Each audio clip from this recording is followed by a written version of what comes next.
विराजमान गुरुजनों के चरणों में सविनय सभक्तिक प्रणाम निवेदन करता हूँ और सभी वैष्णवों के चरणों में सविनय प्रणाम निवेदन करता हूँ। बड़ा ही पावन प्रसंग गुरुदेव ने कल भी उस परम पावन एक ही पद्य पर हमारी दृष्टि को एक नई दृष्टि दी, हमें एक नई दृष्टि दी। और गुरुदेव ने कल के प्रवचन में हमें बताया कि हम लोग श्रवण मनन के साथ साथ जो सुन रहे हैं उसको आत्मसात भी कर रहे हैं, और उसी का परिणाम है कि ये भगवान कृष्ण की अहेतुकी कृपा हम सब पर निरंतर हो रही है।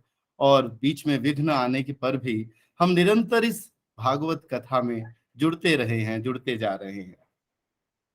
और कल के प्रसंग में गुरु जी ने बताया कि जब ब्रह्मा जी ने सारे ग्वाल वालों को, सारे बछड़ों को कृष्ण की लीला देखने के लिए, भगवान की लीला को देखने के लिए छुपा दिया, तो भगवान कृष्ण ने संकल्प मात्र किया और ये सोचा कि मैं ब्रज में जाऊंगा तो कैसे जाऊंगा, मैं सारी गोपियों को, सब लोगों को क्या मुंह दिखाऊंगा कि मैं जिनको अपने साथ ले गया था आज उन्हें वापस क्यों नहीं ला पाया। और ये विचार करते ही संकल्प मात्र से भगवान कृष्ण के बाल रूप ने बाल लीला करते हुए ब्रह्मा जी का अभिमान भी तोड़ते हुए और माँ यशोदा के साथ साथ सभी ग्वालिनियों, सभी गोपियों को और सभी वहां के जन को रसास्वाद कराने के लिए, अपनी लीला का अमृत पान कराने के लिए, और हम जैसों को जिनकी रुचि, जिनकी जरा भी ईश्वर भक्ति में रुचि है, उनके लिए भगवान ने ये अनुपम कृपा लीला स्वरूप की और हमें उस अपने प्रेम के आनंद सागर में डुबोते हुए लीला दिखाई। और गुरुजी ने हमें बताया, यहाँ यावत शब्द का प्रयोग हम दशम स्कंध के 13वें अध्याय का 19वां पद्य कल गुरुजी हमें सिखा रहे हैं, समझा रहे हैं। और उसमें गुरुजी ने बताया कि यावत शब्द का 6 बार प्रयोग हुआ। पहली बार जो प्रयोग हुआ, यावत वत्सप वत्सकाल पकवपुः, यहाँ पर जब यावत का प्रयोग होता है तो वो संख्या गिनवाने के लिए होता है। जितने जितने बछड़े थे, जितने ग्वाल बाल थे, ग्वाल सखा थे, बाल सखा थे, उतनी ही मात्रा में, उतने ही उन्होंने तुरंत अपने ही रूप से उत्पन्न कर दिए।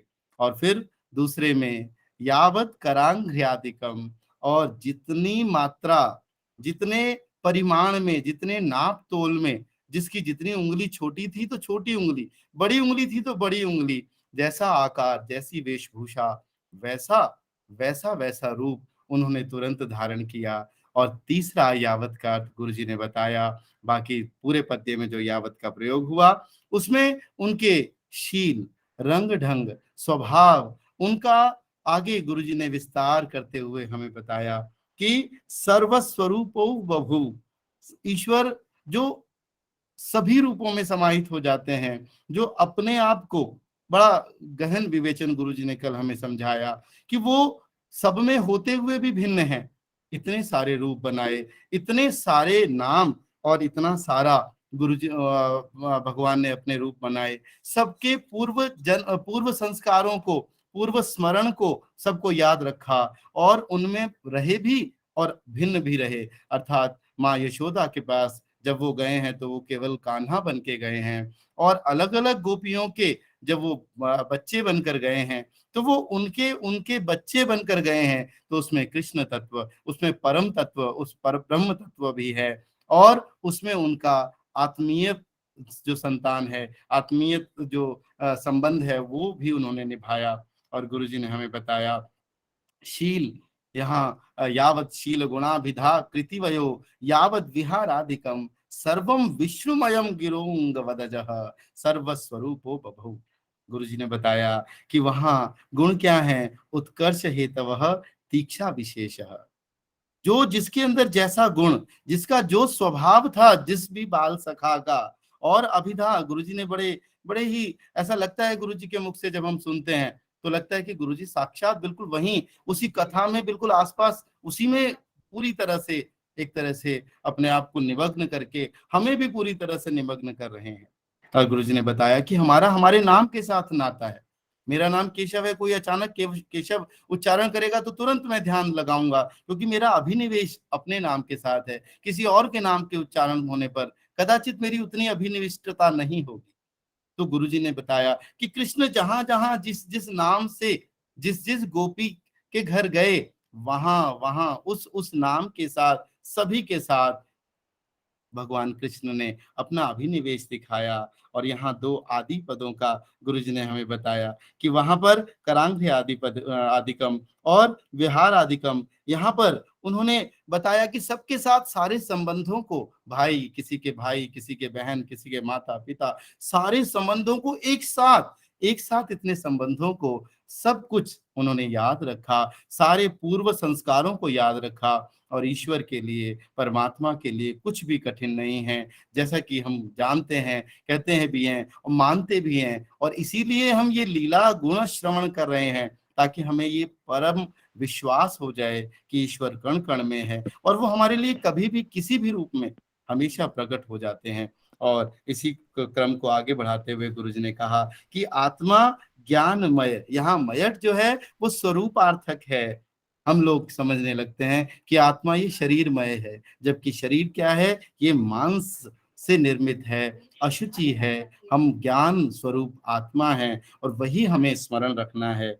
गुरुजी ने बताया सर्वकालिक सत्ता है ईश्वर की, वो हर काल में सब कुछ जान सकते हैं, सब कुछ कर रहे हैं, और इसका साक्षात प्रमाण है ये हमारा 19वां पद्य। और अंत में गुरुजी ने हमें गिरह अंगवत अजह, इसकी बड़ी ही श्री जीव गोस्वामी पाद जी की व्याख्या और श्रीधर स्वामी पाद जी की व्याख्या करते हुए गुरुजी ने बताया, जैसे सुप तिंग दोनों का समूह वाक्य होता है, तो क्या समूह में सुप तिंग नहीं होता, अर्थात अवश्य होता है। ईश्वर जो सब अनंत रूपों को जिन्होंने धारण किया, अनंत रूप गुणशील को धारण किया, उसमें भी वो हैं और उसमें होते हुए वो भिन्न भी हैं और अभिन्न भी हैं। इसलिए ईश्वर का स्वरूप, ईश्वर की महिमा, ईश्वर की लीला हम सबके शब्दों से परे है। हम केवल नतमस्तक होकर बस ईश्वर के चरणों में यही निवेदन करते हैं कि ऐसी ही ये गुणानुवाद चर्चा ऐसी ही चलती रहे। इसी में अब मैं गुरुदेव के चरण कमलों में निवेदन करता हूँ, गुरुदेव हमें अगली कथा की ओर ले चलें। प्रणाम। ओम अज्ञानतिमिरान्धस्य ज्ञानाञ्जनशलाकया चक्षुरुन्मिलितं येन तस्मै श्रीगुरवे नमः। श्रीचैतन्यमनोभीष्टं स्थापितं येन भूतले स्वयं रूपः कदा मह्यं ददाति स्वपदान्तिकम्।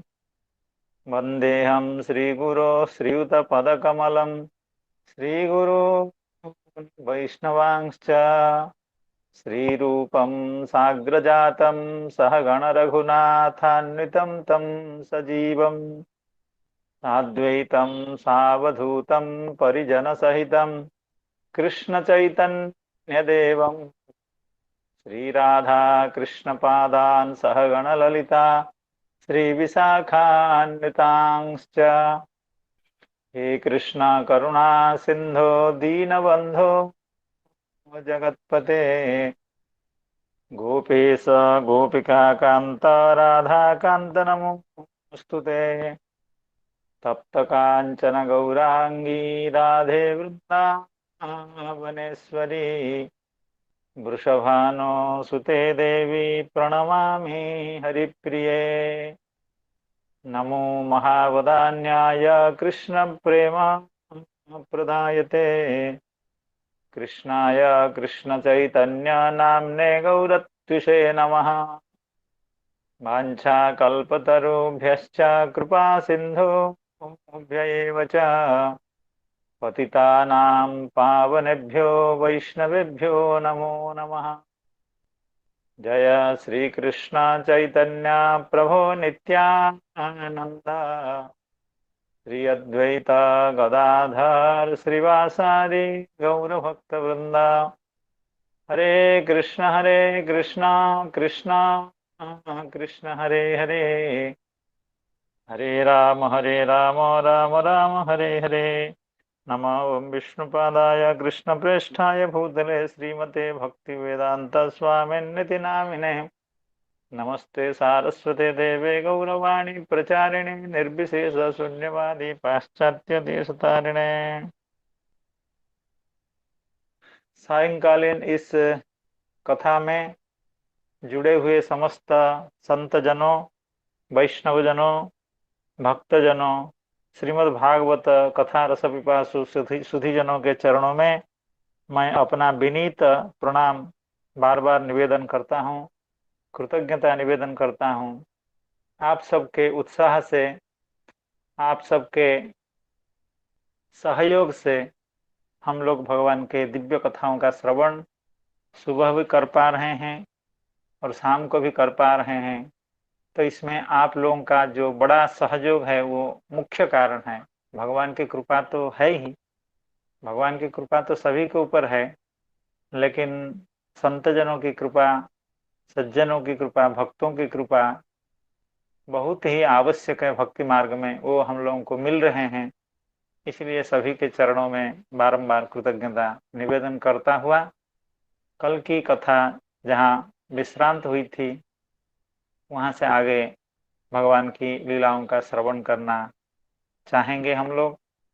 अभी हमारे मित्र श्री केशव जी बहुत सुंदर ढंग से कल की कथाओं को सुना रहे थे, बड़े प्रेम से सुना रहे थे। और आप जब सुना रहे थे तो मैं अपने जो अस्थिर चित्त को, इधर उधर भागता हुआ जो चित्त है, उस चित्त को मैं एकाग्र कर रहा था आपकी कथा को सुन करके। केशव जी की कथा को सुनते हुए मैं अपने चित्त की वृत्तियों को एकाग्र कर रहा था। तो मैं बहुत, मेरा मन लगता था आपकी कथा को सुनने में। एवं आप उस श्लोक में जितनी भी बातें हैं उनको आपने काफी बातें वहाँ की काफी बातों को आपने एकदम सही ढंग से एवं समुचित ढंग से आपने उसको बताया, व्याख्याकारों की बातों को। तो भगवान की कृपा है, हम लोग सब मिल करके भगवान की लीलाओं का चिंतन करते हैं और यही इस पाठ का प्रयोजन है। सुबह शाम बैठ करके हम भगवान की कथा का जो श्रवण करते हैं उसका यही प्रयोजन है कि भगवान की लीलाओं का हम चिंतन करें। वो शब्दों के माध्यम से हो, श्लोक के माध्यम से हो, या व्याख्याकारों की जो पंक्तियां हैं उनकी जो लिखावट है उसके माध्यम से भी हो, कैसे भी हो, येन तेन प्रकारेण मनः कृष्णे निवेशयत्। तो वो भगवान की कृपा से हम लोगों को थोड़ा बहुत हो रहा है। भगवान कृपा करेंगे, संतजन कृपा करेंगे तो ये आगे भी बढ़ता रहेगा और हमारा मन भगवान की लीला में और लगेगा। हम लोग स्थिर चित्त होकर के भगवान की कथा को सुन पाएंगे। तो ब्रह्मा जी ने जब भगवान के समस्त सखाओं को ले लिया, पहले तो बछड़ों को चुरा लिया और फिर सखाओं को भी चुरा लिया, तो असहाय भगवान ने क्या किया फिर? तो भगवान ने अपने संकल्प से उतने सखाओं को, उतने बछड़ों को भगवान ने प्रकाशित किया। और केवल बछड़ों को प्रकाशित किया और सखाओं को प्रकाशित किया इतनी बात नहीं है। बछड़ों का जो जो सखाओं का जो अलंकार था, उनको जो स्वभाव था, जो सिक्य था, वेणु था और सिंगा था, ये सब भी भगवान ही तत्त स्वरूप में प्रकाशित हो गए। केवल भगवान सखा के स्वरूप में प्रकाशित हुए या बछड़ों के स्वरूप में प्रकाशित हुए ऐसी बात नहीं है। सर्वम विष्णुमयम गिरुंग, यावत विहारादिकम, यहाँ तक कि उनकी उन सखाओं का जो विहारादिक है, उनकी जो चाल है, बैठना है, बात करने का ढंग है, ये भी सब भगवान ही है। अर्थात भगवान ही सखाओं का जो आचरण है उस रूप में, सखाओं के शरीर में जो अलंकार है तद्रूप में, उनकी आकृति के रूप में, उनके परिमाण के रूप में, उनके अलंकार के रूप में, उनके वस्त्र विभूषण आदि के रूप में, उनकी बोलचाल के रूप में भगवान ही प्रकाशित हो रहे हैं। अर्थात इसलिए कहा गया यावद विहारादिकम, तो उनका जो विहार है, जो क्रीड़ाएं हैं, जो क्रियाएं हैं, वो भी भगवान ही हैं। तो इस तरह से भगवान अपने को अब तैयार किए कि ठीक है, ब्रह्मा जी ने एक चैलेंज जब हमको दिया है तो उस चैलेंज को स्वीकार करना चाहिए, उस चुनौती को स्वीकार करना चाहिए। तो भगवान ने उस चुनौती को स्वीकार किया। इसका प्रयोजन तो हम लोग जानते ही हैं। ततः कृष्ण मुदम कर्तुम तन्मात्रीणाम च कस्य च, अर्थात भगवान को एक मौका मिला कि भगवान लीला के माध्यम से जो सामान्य आनंद प्राप्त है वो तो सभी को प्राप्त है, लेकिन और आनंद की जो सीमा है वो और बढ़ जाए, आनंद पराकाष्ठा में पहुंच जाए, अंतिम छोर पर आनंद पहुंच जाए। तो इस संकल्प से भगवान ने इस तरह की लीला की। ततः कृष्णो मुदम कर्तुम तन्मात्रीणाम च कस्य च, देखिए इस श्लोक में तन्मात्रीणाम च कस्य च, दो च हैं, अर्थात यहाँ इस लीला में अनंत भाव है। अर्थात भगवान इस लीला के माध्यम से अनंत व्यक्तियों को सुख देना चाहते हैं। हम लोगों को भी भगवान के संकल्प से ही सुख मिला है, क्योंकि भगवान ने ऐसी दिव्य लीलाएं की है। यहाँ तक कि आज हम श्रवण करेंगे, भगवान सभी को सुख देने के लिए तो इस ब्रह्म मोहन लीला का अनुष्ठान भगवान ने किया ही, अपने को सुख देने के लिए। तो कैसे वो अपने को सुख देते हैं? इस लीला के माध्यम से अपने को और आनंद घन है भगवान, आनंद स्वरूप ही है। अर्थात और क्या आनंद भगवान को प्राप्त हो सकता है जब आनंद स्वरूप ही है, आनंद समुद्र में नित्य विहार करने वाले हैं भगवान। फिर उस समुद्र में और आनंद को कैसे बढ़ाया जाता है? जैसे चंद्रमा के उदय पर यानी पूर्णिमा की रात को समुद्र भी बढ़ जाता है। जब समुद्र सीमा का लंघन नहीं करता है, समुद्र ऐसे ही बढ़े बढ़ाया रहता है, लेकिन चंद्रमा के पूर्णिमा की तिथि में चंद्र का दर्शन करके समुद्र बढ़ जाता है। उसी तरह से भगवान यद्यपि आनंद घन है, आनंद स्वरूप हैं, फिर भी उनमें भी आनंद का ज्वार आ जाता है, आनंद बढ़ जाता है जब इस तरह की भक्तों के साथ लीला होती है। तो अभी हम श्रवण करेंगे कि भगवान का आनंद क्या था और भगवान का आनंद कैसे बढ़ा। ब्रह्मा जी को तो बढ़ा, ये तो मालूम है, और गोपियों को भी आनंद बढ़ेगा, क्योंकि भगवान जब संतान के रूप में उनकी गोद में जाकर के उपस्थित होंगे। गौओं का आनंद भी बढ़ेगा, क्योंकि भगवान बछड़े के रूप में उनके स्तन्यपान करेंगे। और भगवान के आनंद कैसे बढ़ेगा इसका भी हम लोग श्रवण करेंगे।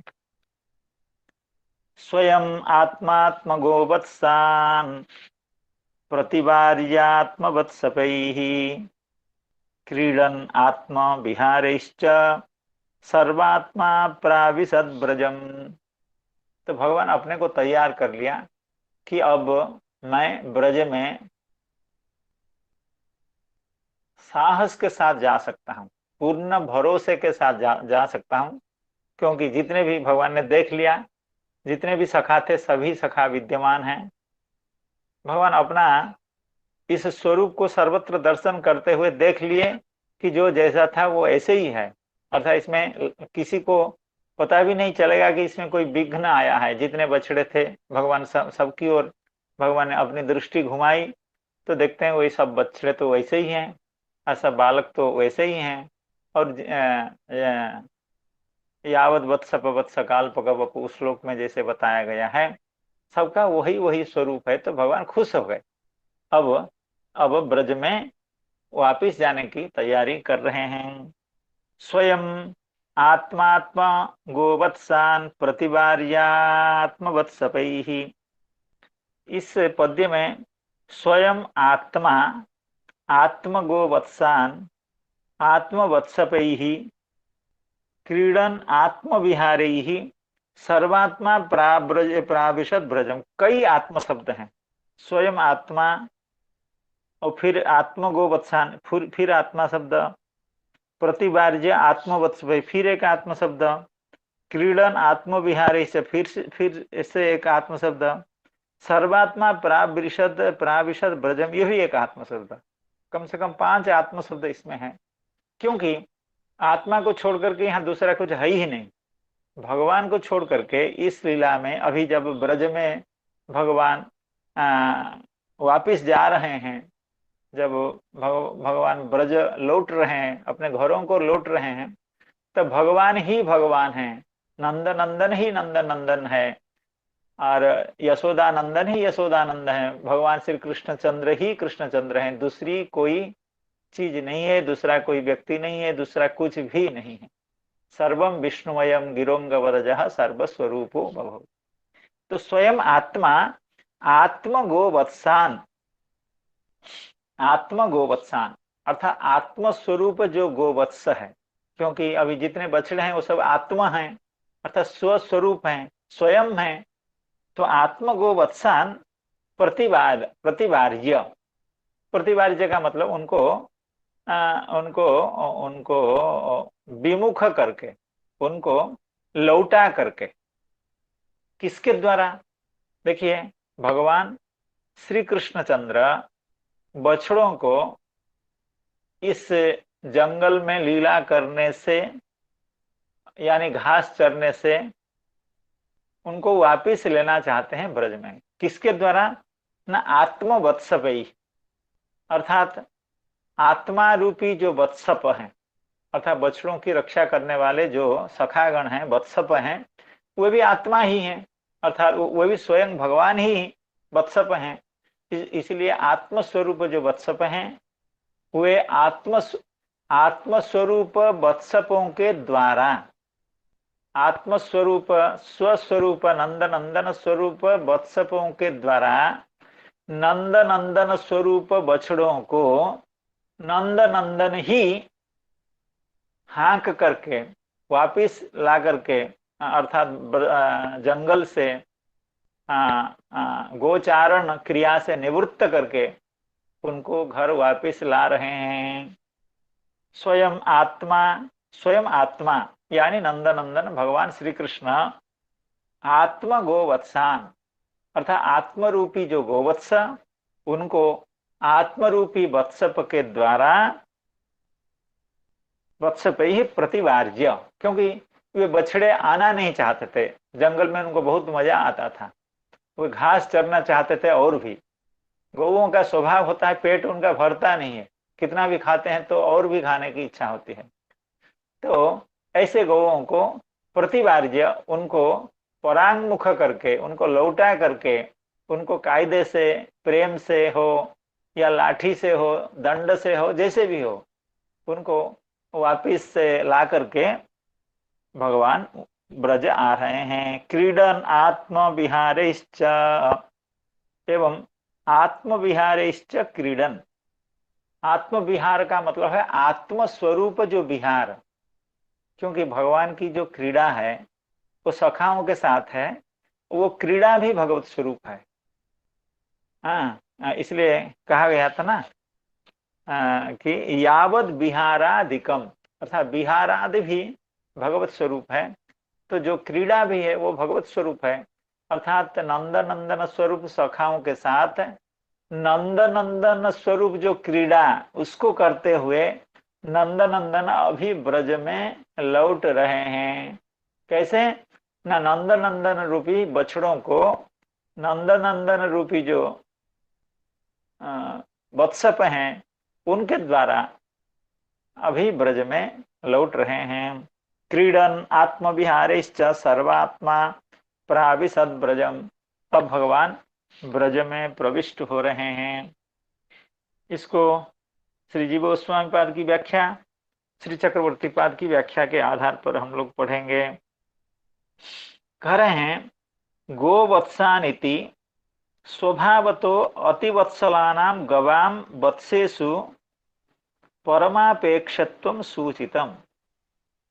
स्वयं आत्मा गोवत्सान, तो गोवत्सान ऐसा क्यों कहे? वत्सान कहने से भी समझ में आ रहा था, तो गोवत्सान कहने का अभिप्राय यह है कि गौओं को अपने बछड़ों के प्रति अतिशय ममता होती है।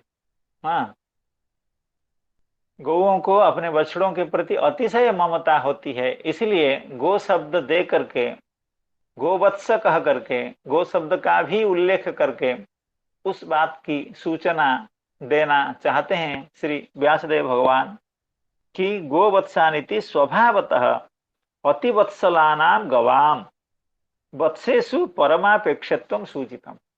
तो कहने का मतलब यह हुआ कि जो गायें हैं वे अपने बछड़ों से, अपने संतानों से बहुत प्यार करती हैं। तो ये स्वभाव है संसार में। मैया, कोई भी मैया है, मनुष्य भी प्यार करती है, मनुष्य जो मैया है तो गौएं भी करती हैं। तो अभी गौओं का वापस आने का समय हो गया है, अर्थात सायंकाल गोचारण भूमि से गौएं वापिस आएंगी, तो वो व्याकुल होकर के अपने बछड़ों को ढूंढेंगी। तो इसलिए उनसे पहले ही बछड़ों को गोष्ठ में पहुंच जाना चाहिए, इस तरह का कुछ भाव है। इसलिए भगवान उनको प्रतिवार्य, जब भी बछड़े लोग वापिस आना नहीं चाहते थे, लेकिन उनको बलपूर्वक और चतुरता के साथ या दंड के साथ, जैसे भी हो, उनको ब्रज में वापिस ला रहे हैं। अतएव प्रतिवार्य अर्थात बलात् निवर्त्य, बलपूर्वक उनको वहां से निवृत्त करके, घास चरने से निवृत्त करके, बलपूर्वक निवृत्त करके भगवान अभी ब्रज में वापिस आ रहे हैं। सर्वत्र आत्मशब्द प्रयोगेन पूर्ववत्सादिभ्यो भेदो दर्शितः। जी गोस्वामी पाद बहुत एक अच्छी सुंदर बात कह रहे हैं, आप लोगों को अच्छा लगेगा बहुत। कहते हैं यहाँ पर इतने जो आत्मशब्द का प्रयोग किया गया है, सर्वत्र आत्मशब्द प्रयोगेण पूर्ववत्सादिभ्यो भेदो दर्शितः, अर्थात पहले जो बछड़े थे और पहले जो सखा थे वे तो दूसरे तरह के थे, और आज जो बछड़े हैं, आज जो सखा हैं वो तो दूसरे तरह के हैं, क्योंकि आज के बछड़े और आज के वत्सप, आज के सखा, ये तो सब नंदन नंदन ही हैं। तो यह भेद दिखाने के लिए, इस भेद को प्रकाशित करने के लिए कि पहले के बछड़ों से आज के बछड़े दूसरे हैं, पहले के सखाओं से आज के सखा दूसरे हैं, क्योंकि ये सब नंदन नंदन स्वरूप ही हैं। तो पूर्ववत्सादिभ्यो भेदो दर्शितः। आगे बहुत सुंदर बात कर रहे हैं, तेन च भगवत स्नेह पात्रत्वे तेभ्यो न्यूनम एव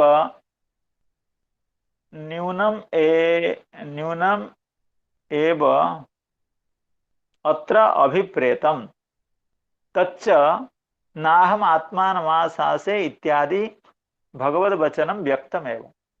अच्छा देखिए, आज भगवान ब्रज में वापिस आ रहे हैं, सखाओं को लेकर के आ रहे हैं, बछड़ों को लेकर आ रहे हैं, और प्रतिदिन ऐसा करते थे, इससे पहले भी करते थे।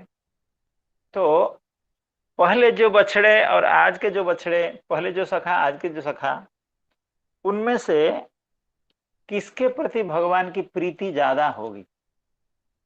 आज के बछड़ों के प्रति भगवान की प्रीति ज्यादा है या पहले के बछड़ों के प्रति भगवान की प्रीति ज्यादा है? आज के सखाओं के प्रति भगवान का स्नेह ज्यादा है या पहले के सखाओं के प्रति ज्यादा है?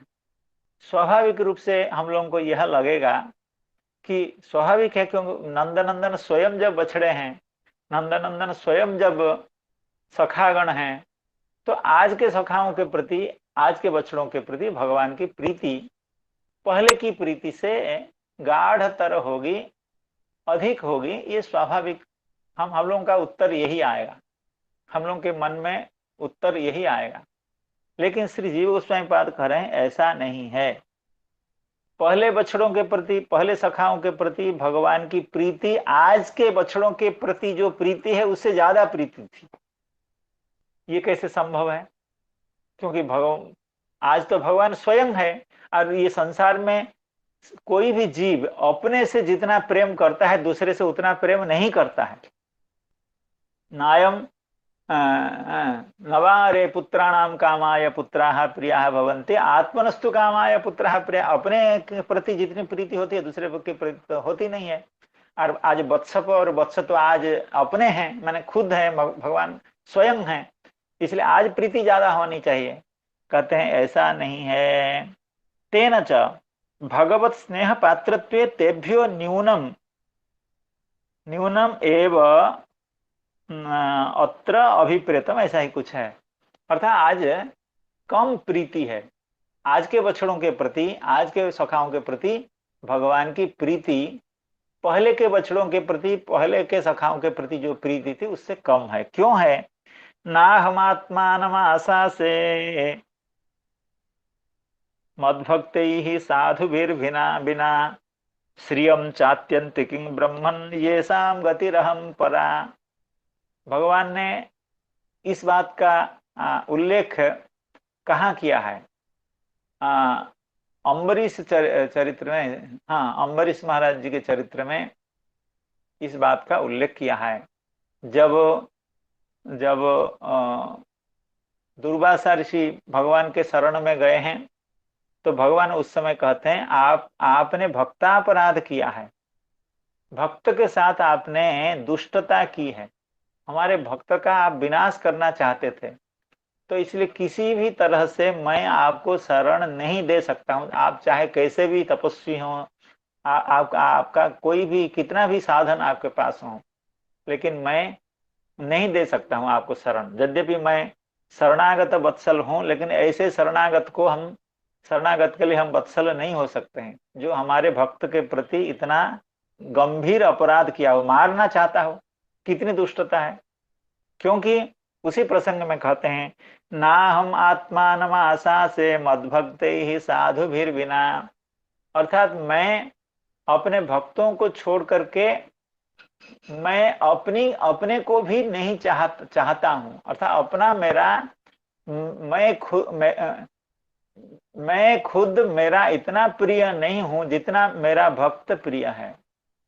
तो यह जो वचन है, क्या ये केवल यहीं की बात नहीं है, कई जगह पर भगवान ने ऐसा कहा कि मेरे भक्त जैसे मेरे प्रिय होते हैं, ऐसे तो प्रिय हमारी लक्ष्मी जी भी नहीं होती हैं, और मैं खुद भी मेरा इतना प्रिय नहीं होता हूं। तो यही कारण था कि आज के जो बछड़े हैं, आज के जो सखागण हैं, उनसे भी भगवान को पहले के जो सखा थे, पहले के जो बछड़े थे वो प्रिय थे। ये जीव गोस्वामी पाद का अभिप्राय है। तेन च भगवत स्नेह पात्रत्वे तेभ्यो न्यूनम एव अभिप्रेतम तच्च नाहमात्मानम आशा से मद्भक्त ही साधुभिर्बिना श्रियम चात्यंतिकिं ब्रह्मन येषाम गतिरहम परा। ये कारण है, ये कारण है, ये कारण है। अर्थात येषाम गति अहम परा, अर्थात मैं जिन भक्तजनों का परम गति हूं, मैं अपना परम गति नहीं हूं। शायद मैं अपने ऊपर इतना निर्भर नहीं करता हूं जितना भक्त लोग हमारे ऊपर निर्भर करते हैं। मैं तो अपने ऊपर नहीं निर्भर करता हूं, क्योंकि मैं तो भगवान हूं। मैं भगवान को किसी के ऊपर निर्भर करने की आवश्यकता नहीं होती है। लेकिन हमारे भक्त लोग क्या करते हैं? वे पूरी तरह से हमारे ऊपर निर्भर करते हैं। ये शाम गति रहम परा, भगवान कहते हैं मैं मेरी गति नहीं हूं, मैं मेरी गति नहीं हूं, लेकिन मैं भक्तों की गति हूं। क्योंकि भक्तों को हमको छोड़ करके उनका कोई उपाय ही नहीं है, उनका कोई अवलंबन नहीं है, कोई आश्रय नहीं है। तो ऐसे जो हमारे भक्तजन हैं, वे हमको जितना प्रिय होते हैं उतना प्रिय मैं अपने को नहीं हूं। इसलिए इसलिए भगवान को पहले के सखागण ज्यादा प्रिय थे, पहले के वत्सगण ज्यादा प्रिय थे। ये जीव गोस्वामी पाद का अभिप्राय है। स्वयं आत्मात्मगो वत्सान प्रतिवार्यात्म वत्सपैः क्रीडन आत्मविहारैश्च सर्वात्मा प्राविशद ब्रजम। श्री चक्रवर्ती पाद रसिक व्याख्याकार हैं, उनकी व्याख्या पढ़ेंगे, बहुत अच्छा लगेगा। वे तो इस तरह की लीलाओं को कैसे वर्णन करते हैं, हम उसको कह पाद या जो भी रसिक भक्त संत हैं उनकी बातों को हम हमारे में कहाँ सामर्थ्य है, उतना प्रेम कहाँ है हम कह पाएंगे। कितना प्रेम करते हैं भगवान से, उन लीला को देख करके कैसे अभिभूत होते हैं और अपनी लेखनी को कैसे चलाते हैं, उसका निरूपण कैसे करते हैं, श्रवण करें।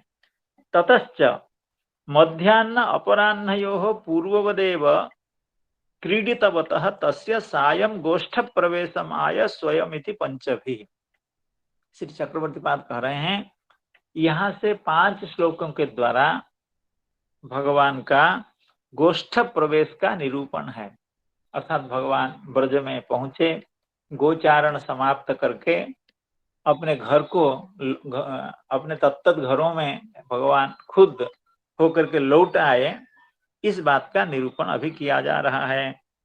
ततश्च मध्याह्न अपराह्नयोः पूर्ववदेव क्रीडितवतः, अर्थात जैसे पहले क्रीड़ा होती थी, आज ब्रह्म विमोहन लीला ब्रह्मा जी के चुराए लेने के बाद भी उसी तरह की क्रीड़ा आज भी हो रही है, क्योंकि भगवान ने अपने को तत्त स्वरूप में प्रकाशित किया है।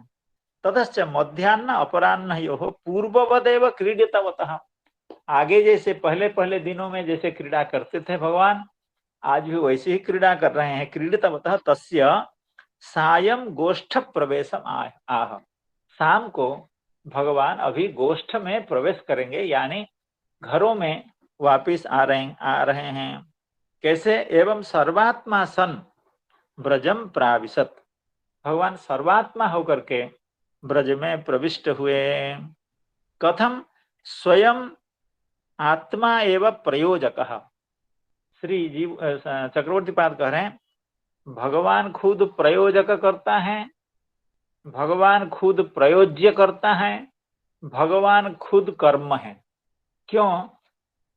किसको प्रतिवार्य? ना वत्सान प्रतिवार्य, इसलिए जो निवारण क्रिया है उसके कर्म हो गए तो वत्स, और किनके द्वारा भगवान इनको निवारण कर रहे हैं? ना वत्सकों के द्वारा, तो वे हो गए प्रयोज्य करता, और भगवान खुद हैं प्रयोजक करता। तो प्रयोजक करता जो भगवान, वे प्रयोज्य करता जो गोपज बालक हैं, उनके माध्यम से बछड़ों को तृण भक्षण से विमुख करके ब्रज में निवृत्त हो रहे हैं, ब्रज में आ रहे हैं। स्वयं आत्मा एवं प्रयोजकः, आत्मरूपान गोवत्सानिति कर्मापि स्वयमेव, प्रयोजक खुद हैं भगवान, और जो कर्म है गोवत्स वे भी भगवान ही हैं। स्वयमेव आत्मरूपे ही वत्सपै ही, तो वो वत्सप जो हैं वो भी भगवान ही हैं। प्रतिवार्य इति प्रयोज्य कर्ता भी स्वयमेव, अर्थात प्रयोज्य कर्ता भी भगवान, कर्म भी भगवान, प्रयोजक कर्ता भी भगवान हैं। आत्म विहारे ही आत्मभिः आत्मभूतैः बालकैः सह ये विहाराः, आत्म विहार शब्द का अर्थ श्री चक्रवर्ती बात कर रहे हैं, आत्मभूत जो सखागण हैं उनके साथ जो विहार है, आत्मभिः आत्मभूतैः बालकैः सह ये विहाराः, यानी वेणुवादन वादनादयः तैः क्रीडन्ति क्रियाकारकाण्यपि स्वयमेव इत्यर्थः, अर्थात जो क्रिया है वो भी भगवान है, और जो कारक हैं अर्थात क्रीड़ा करने वाले जितने सखा हैं वे भी भगवान हैं, और उनकी जो क्रीड़ा है वो भी भगवान है। क्यों? यावद विहारादिकम सर्वम विष्णुमयम, तो विहारादि भी है, इस बात को अभी कहा गया है। तो अभी एक क्रियाकारकाण्यपि स्वयमेव, अब एक सिद्धांत की बात श्री चक्रवर्ती बात कर रहे हैं, बहुत अच्छी बात है, खूब सुंदर सिद्धांत की बात है। क्या कह रहे हैं? अत्र पुलिने वत्सपाला उपविश्य भुंजत एव साद्वलेषु वत्साः तृणं चरन्त्येव तान् अन्वेष्टुं कृष्णो विपिने पर्यटत्येव क्षणमात्रायमाणं वर्षं व्याप्य इत्येतत् त्रिकं सर्वैः अदृष्टम्। कहते हैं ये जो तीन चीज है कि पुलीन में भगवान बैठ करके सखाओं के साथ जेमन लीला कर रहे थे, भक्षण लीला कर रहे थे। ब्रह्मा जी ने बछड़ों को चुरा लिया और सखाओं को भी चुरा लिया, ये सब श्रवण किए हैं। तो श्री चक्रवर्तीपाद यह कहना चाहते हैं, पुलीने वत्सपाला उपविश्य भुंजते, 1 साल तक, क्योंकि श्री चक्रवर्तीपाद की जो व्याख्या है, आप कह रहे हैं कि जब ब्रह्मा जी चोरी करने आए तो योग माया के द्वारा ये सब सखागण एवं समस्त वत्सगण ये योग माया के द्वारा ढक लिए गए, आच्छादित किए गए। अर्थात ब्रह्मा जी ने इनको देखा ही नहीं, चोरी करने की बात तो दूसरी रही। तो फिर ब्रह्मा जी ने जो चोरी की वो किसकी चोरी की? ना माया के द्वारा सृष्ट उतने जो वत्स हैं एवं जो बालक हैं उनकी चोरी की। तो फिर ये लोग तो चोरी हुआ नहीं, अर्थात सखाओं की चोरी तो हुई नहीं, बछड़ों की भी चोरी नहीं हुई, तो ये क्या करते रहे? कहते हैं ये 1 साल तक बैठ करके वहीं भोजन करते रहे। ये कैसे संभव है 1 साल तक बैठ करके भोजन? कितना भोजन लिए थे कि 1 साल तक भोजन करते रहे? तो उसी बात को श्री चक्रवर्तीपाद कह रहे हैं कि अत्र पुलीने वत्सपाला, थोड़ा सा सावधानी से सुनेंगे क्योंकि यहाँ कृष्ण एवं उनके सखा एवं उनके जो वत्स हैं, ये श्री चक्रवर्तीपाद की जो व्याख्या है उसके आधार पर 3 सेट हैं। 3 सेट, एक सेट तो ये है कि ब्रह्मा जी ने चुरा लिया है, तो वो तो माया रचित है, अर्थात वो त्रिगुणात्मक माया के द्वारा रचित जो गोवत्स हैं, जो बालक हैं, उनको चुरा लिया है ब्रह्मा जी ने, ये एक सेट है। और एक सेट है कि प्रतिदिन शाम को भगवान ब्रज में वापिस आ रहे हैं अपने घरों में, और फिर दूसरे दिन सुबह जा रहे हैं। ये दूसरा सेट है भगवान का। और तीसरा एक सेट है जो कि वहीं अभी बैठा हुआ है, अर्थात उस यमुना जी के पुलीन पर बैठ करके अभी भोजन कर रहे हैं। ये तीनों सेट, ये तीनों दल भगवान का जो 3 रूप में जो प्रकाशन है, ये तीनों प्रकाश 1 साल तक चला, किसी को कुछ पता नहीं चला 3 साल तक। तो उसी बात को श्री चक्रवर्तीपाद कर रहे हैं, अत्र पुलीने वत्सपाला उपविश्य भुंजत एव, भुंगते भुंजाते भुंजते अभुंजत एव, अर्थात भुंजते एव, अर्थात 1 साल तक वे बैठ करके भोजन करते रह गए। साद्वलेषु वत्सः तृणम चरन्त्येव, 1 साल तक उस तृणभूमि में उस हरित घासों का आस्वादन बछड़े लोग 1 साल तक करते रहे। तान अन्वेष्टुम कृष्ण विपिने पर्यटत्येव, और भगवान उनका अन्वेषण 1 साल तक वहीं करते रह गए, वापिस नहीं आए, वापिस तो दूसरे भगवान आए।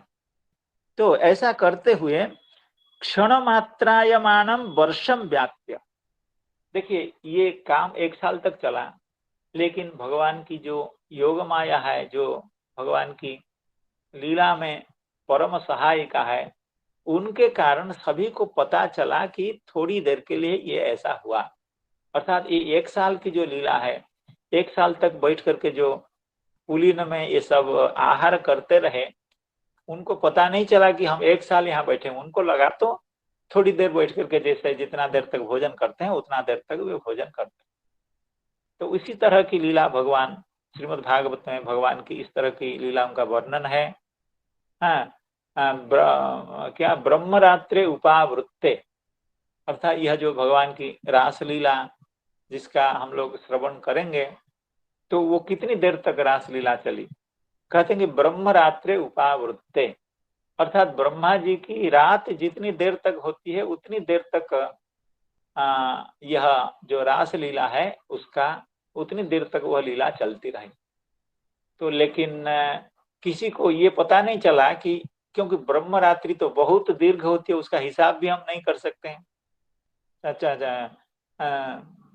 14 मनवंतर का काल जब समाप्त होता है, ब्रह्मा जी का 1 दिन समाप्त होता है, और जितना समय उनका दिन होता है, रात्रि का समय भी उतना ही होता है। कहने का मतलब ये हुआ कि लीला में इस तरह की बात होती है, कोई लीला बहुत दीर्घ काल तक चलती है, लेकिन योग माया के प्रभाव से, भगवान के संकल्प से उसका बोध सभी को नहीं होता है। भगवान बलराम जी तक को नहीं होता है तो दूसरे को बोध कैसे होगा, संभव ही नहीं है। तो उसी तरह की बात श्री चक्रवर्ती पाद कह रहे हैं। 1 साल तक एक भगवान का सेठ वो प्रतिदिन यातायात करते रहे घर से वहां जंगल में, और एक सेठ भगवान 1 साल तक बैठ करके वहां भोजन करते रह गए, और गोवत्स तृण घास चरते रह गए, और कृष्ण उनका अन्वेषण करते रह गए, ये दूसरे सेठ। और 1 साल तक जो माया सृष्ट गोवत्स हैं एवं वत्सप हैं उनको ब्रह्मा जी ने चुरा लिया, ये बात।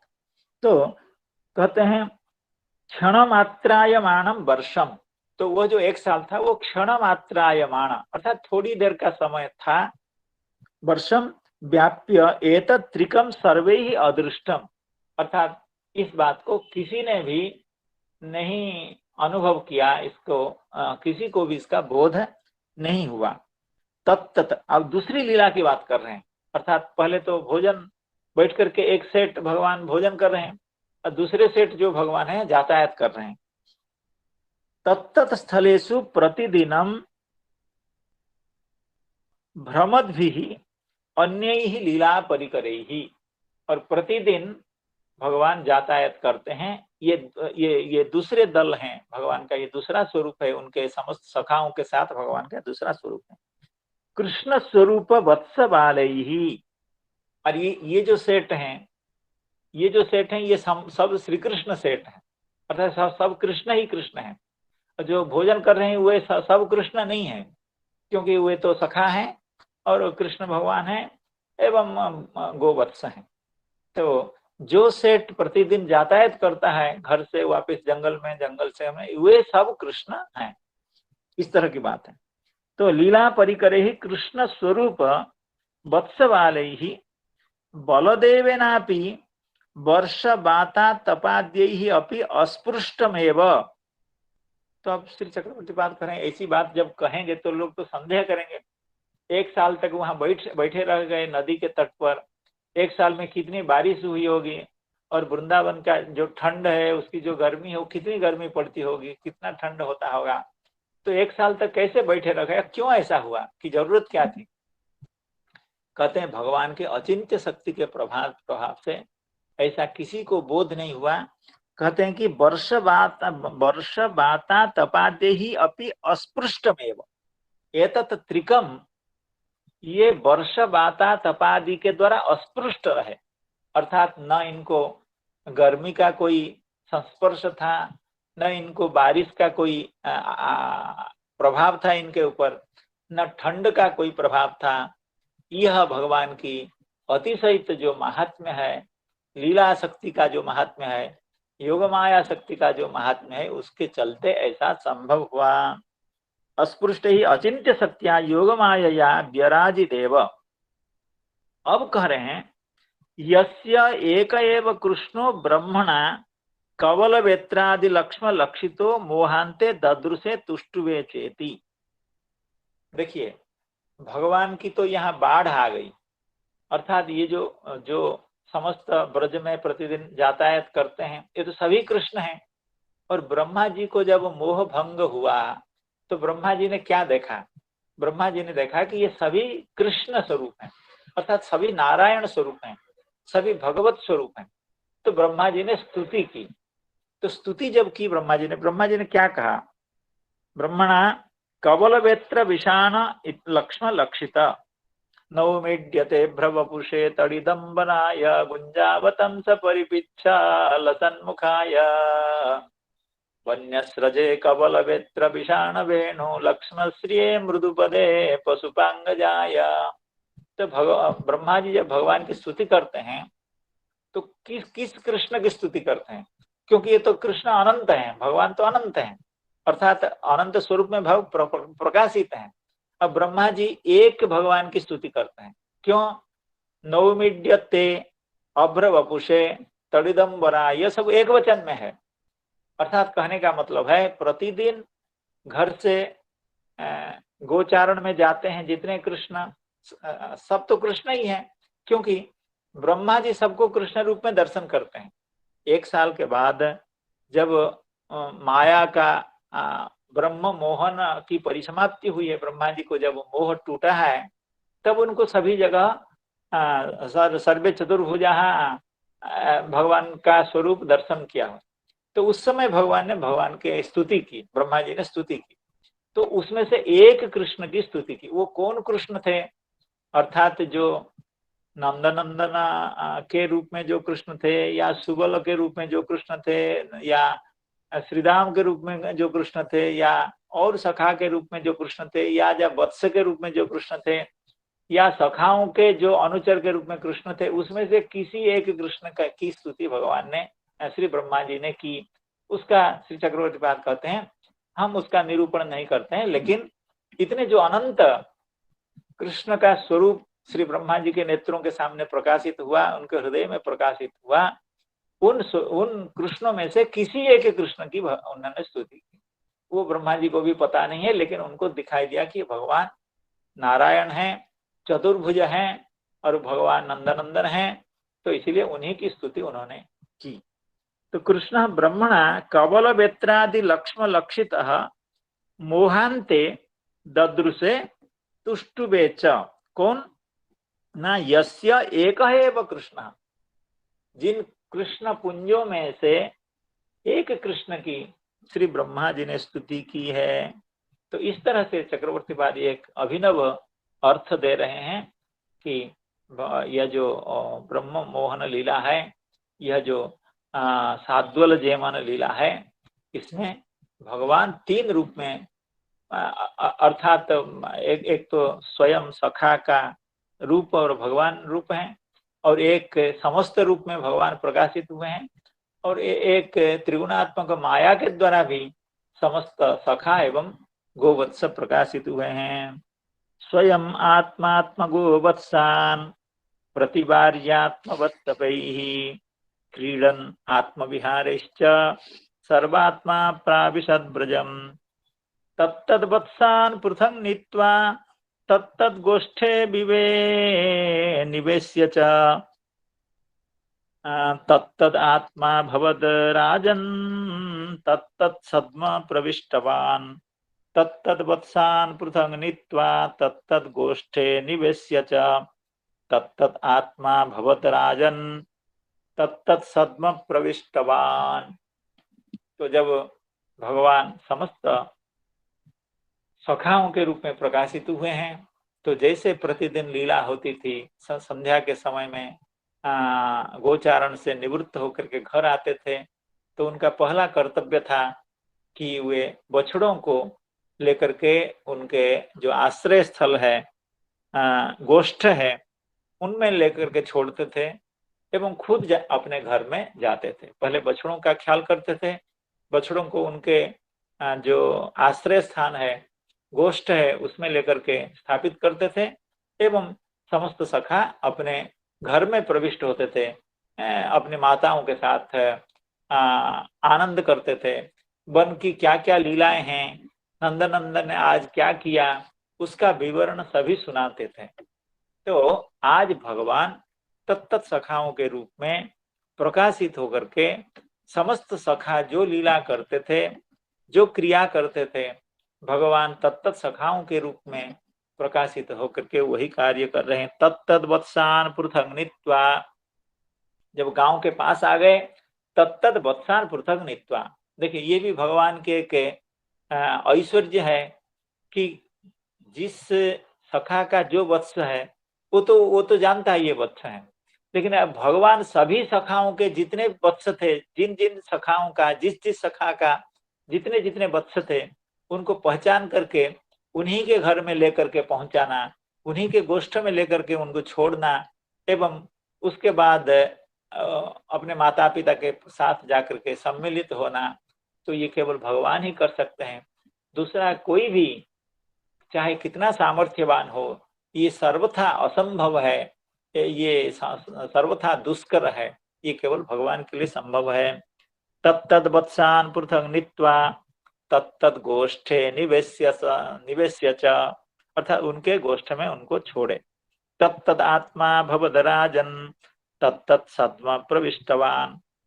तत्तत आत्मा भवद राजन, अर्थात हे राजन, हे परीक्षित, तत्तत आत्मा अभवत। ये तत्तत आत्मा अभवत ये क्या है? तत्तत आत्मा तत्तत स्वरूप, तत्तत स्वरूप क्या अभी अभवत? तत्तत स्वरूप तो पहले हुआ है। अर्थात जब ब्रह्मा जी ने चोरी करके सखाओं को ले लिया था उसी समय तत्तत आत्मा अर्थात तत्तत स्वरूप भगवान हो ही गए थे। तो अभी जब गोष्ठ में वापिस आ रहे हैं, जब घर में वापिस आ रहे हैं, तत्तत आत्मा अभवत राजन, तो ऐसा राजन ऐसा संबोधित करके परीक्षित जी महाराज जी को कहना तत्तत स्वरूप भगवान हुए, इसका क्या अर्थ है? तो इसका जो रहस्य है इसको श्री जीव गोस्वामी पाद उद्घाटित करेंगे। तो भगवान अब तत्तत आत्मा होकर के तत्तत सद्म प्रविष्टवान, अर्थात उन सखाओं का जो जो घर है उसी घर में भगवान तत्तत सखा के रूप में प्रविष्ट हो गए। तत्तद वत्सान पृथक नीत्वा तत्तद गोष्ठे निवेश्य च तत्तद आत्मा भवदराजं तत्तद सद्म प्रविष्टवान। तो श्री जीव गोस्वामी पाद कह रहे हैं तत्तद आत्मा यानी तत्तत स्वरूप प्रविष्टवान, अर्थात तत्तत आत्मा माने तत्तत स्वरूप प्रविष्टवान अभवत, ऐसी व्याख्या करते हैं। अर्थात भगवान ऑलरेडी तत्तत स्वरूप थे, वे प्रविष्टवान अभवत। तत्तत स्वरूप में प्रविष्ट हुए ऐसा नहीं, क्योंकि तत्तत स्वरूप तो पहले से थे। तत्तत स्वरूप होकर के प्रविष्ट हुए ऐसी बात नहीं है। तत्तत स्वरूप जो भगवान वे प्रविष्ट अभवत, एक तो अर्थ यह है। और दूसरा बहुत सुंदर अर्थ करते हैं, यद्वा अर्थात तत्तद रूपेण स्वस्व गेहम प्रविष्टवान सन तत्तद आत्मा तत्तद प्रयत्नवान अभवत। ये तत्तद आत्मा शब्द का अर्थ है प्रयत्नवान, अर्थात जिस सखा का घर वापस आने के समय जैसा प्रयत्न होता था, अर्थात जैसा आचरण होता था, वो जैसा व्यवहार करता था, जैसे वो पहले मैया के पास जाता था या पिताजी के पास जाता था या पैर धोता था, जैसे भी जिसका स्वभाव था, जैसे कि जैसा हैबिट था, अभ्यास था, भगवान वैसे करते हैं। ये आत्म शब्द का एक अर्थ ये होता है कि अभ्यास, आत्म शब्द का एक अर्थ होता है, आत्म शब्द का एक अर्थ होता है प्रयत्न। तो तत्तत आत्मा का मतलब तत्तत प्रयत्नवान। जब अरण्य से वापिस आए तब घर आकर के तत्तत आत्मा हुए, अर्थात तत्तत प्रयत्नवान हुए, अर्थात उन चेष्टाओं को, उन क्रियाओं को करने लगे जिन क्रियाओं को वे किया करते थे।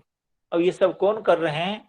ना भगवान नंदनंदन ही तत्तत सखा के रूप में, तत्तत वत्स के रूप में स्वयं को प्रकाशित करके उनकी जो जो क्रिया, उनकी पूर्व अभ्यस्त जो जो क्रिया, उन सब क्रियाओं को भगवान ही स्वयं कर रहे हैं।